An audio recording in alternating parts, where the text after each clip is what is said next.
How to fulfill an order in Aliexpress. Now, if you want to fulfill an order in Aliexpress, just simply open the website of aliexpress.com or open Aliexpress app in your device. And after you open that, first of all, you need to figure out what kind of product that you would like to buy. For example, let's select this watch right here.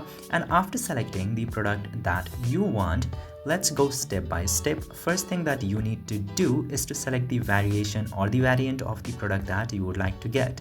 As you can see here are a lot of different variants on the color part. You can have different variant of the colors and sizes depending on the product. Then after selecting your product that you would like to buy, you just simply need to tap into this button of buy now, and once you tap into that, you will again get an option to review the product and again tap to buy now from here.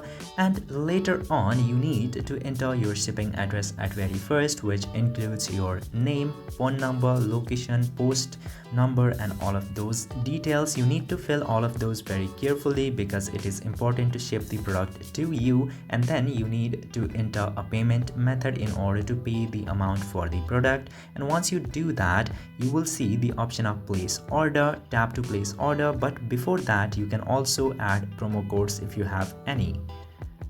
And after you are done with this, you will very easily complete or fulfill your orders on Aliexpress like this. I hope this video was informative. If yes, don't forget to hit that subscribe button.